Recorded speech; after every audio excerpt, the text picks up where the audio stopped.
warahmatullahi wabarakatuh. Good morning. How are you today? I hope you are fine and always happy. Bertemu lagi ya dengan Ustazah Nurul di pembelajaran tematik tema 2 menyayangi tumbuhan dan hewan di subtema yang keempat menyayangi hewan di pembelajaran yang kelima dan keenam.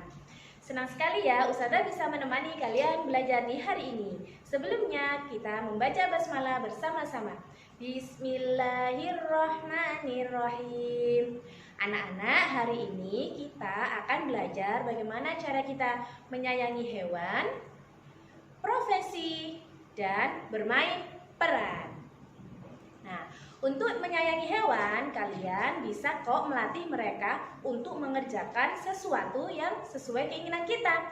Contohnya, mengendarai sepeda, berbaris, membawa payung, bahkan melompati api.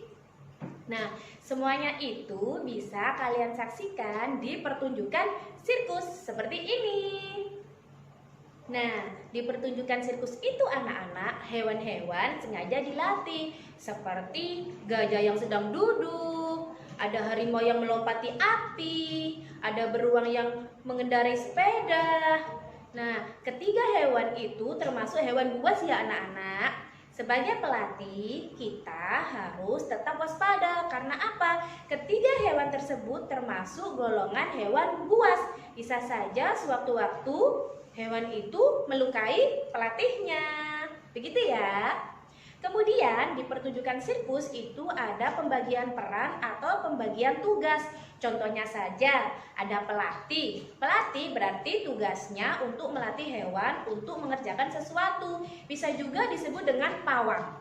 Nah, yang kedua ada pegawai. Pegawai ini biasanya menyiapkan segala sesuatu untuk pertunjukan. Ada juga penjaga tiket. Ya, tugasnya apa? Tentu saja menjual tiket. Pembagian tugas dan peran ini dimaksudkan agar pertunjukan sirkus bisa berjalan dengan baik. Begitu ya. Berhubungan dengan hewan, kalian pastinya masih ingat dengan cerita si kancil dan buaya. Pasti tahu ya. Boleh dong Ustazah bercerita sedikit. Singkat cerita, si kancil yang bangun di pagi hari merasa perutnya lapar. Aduh, lapar sekali. Wah, di sana ada kebun mentimun. Tapi harus melewati sungai yang ada buayanya. Gimana nih? Aku akan buaya. Buaya. Ada apa kancil? Sepagi ini kamu sudah membangunkan aku. Apa kamu mau aku mangsa? Buaya, di seberang sana itu banyak daging. Aku bisa loh mengambilkan semua daging yang di sana itu untuk kamu dan teman-temanmu. Apakah benar kamu kancil? Kamu tidak berbohong kan? Iya, aku tidak berbohong. Aku takut kalau ke sana kancil. Aku takut ditangkap manusia. Tenang, ada aku yang akan membantumu. Sekarang, kamu dan teman-temanmu berbaris yang rapi. Aku akan melompat satu persatu dari kalian di atas punggung. Dan sesampainya di sana, aku akan mengambilkan banyak daging untuk kamu. Baiklah kancil, aku setuju. Oke. Nah, si kancil lalu melompati buaya satu persatu sampailah dia di kebun mentimun.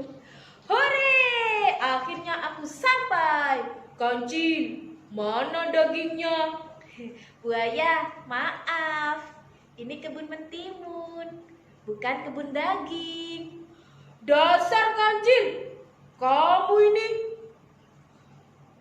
Nah, anak-anak, kira-kira kalian tahu nggak akhir dari ceritanya bagaimana? Kamu boleh loh membuat akhir cerita dari si kancil dan buaya. Dari cerita tersebut, kita juga bisa mengambil kesimpulan atau mengambil amanat kalau kita memiliki masalah atau sesuatu yang sulit untuk dilakukan, kita harus berpikir dengan cerdik agar kita bisa mendapatkan apa yang kita inginkan, tapi dengan cara yang tetap baik ya. Si kancil itu cerdik ya anak-anak. Bagaimana kalau akhir ceritanya kita buat seperti ini anak-anak? Akhirnya buaya tidak lagi percaya kepada kancil karena ini tidak hanya sekali dilakukan kancil terhadap buaya. Nah, seperti itu ya anak-anak. Dari cerita kancil dan buaya, dari sisi positif yang bisa kita ambil adalah kancil itu hewan yang cerdik. Dia bisa mendapatkan mentimun, makanan kesukaannya, tanpa terluka oleh buaya. Jadi di cerita antara si kancil dan buaya kita bisa mengetahui ada dua peran, yaitu kancil dan buaya. Selain peran dalam fabel atau cerita dongeng itu tadi, ada loh di kehidupan nyata. Contohnya kalian sebagai siswa, kita misalkan di sekolah ya, kalian sebagai siswanya, maka peran kalian adalah sebagai anak yang akan belajar. Dan peran yang kedua adalah ustadzah. Ustadzah berarti berperan untuk mengajarkan kalian. Peran apa lagi ya yang ada di sekolah? Ah, benar. Pak Satpam. Pak Satpam itu bertugas untuk apa? Menjaga keamanan yang ada di sekolah. Apalagi ya? Nah, ada Bapak dan Ibu Pramubakti yang bertugas untuk apa? Ya, benar sekali. Mereka bertugas untuk menjaga kebersihan seluruh sekolah. Seperti itulah anak-anak bermain peran. Apalagi kalau kalian bisa bermain peran bersama teman-teman di sekolah, pasti sangat mengasyikkan ya. Pembelajaran kita di hari ini sudah selesai. Kalian sudah belajar sangat banyak. Kalian jadi mengetahui bagaimana sih hewan itu bisa mengerjakan pekerjaan seperti manusia. Karena apa? Hewan yang kita sayangi itu dilatih setiap hari. Kalian juga belajar peran sebagai pelatih, peran sebagai pegawai, peran sebagai siswa, sebagai Pak Satpam, sebagai ustadzah.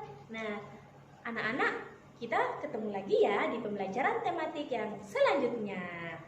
Students, jangan lupa ya di rumah, don't forget to pray on time, don't forget to read Holy Quran, don't forget to obey your parents, don't forget to study hard and be careful.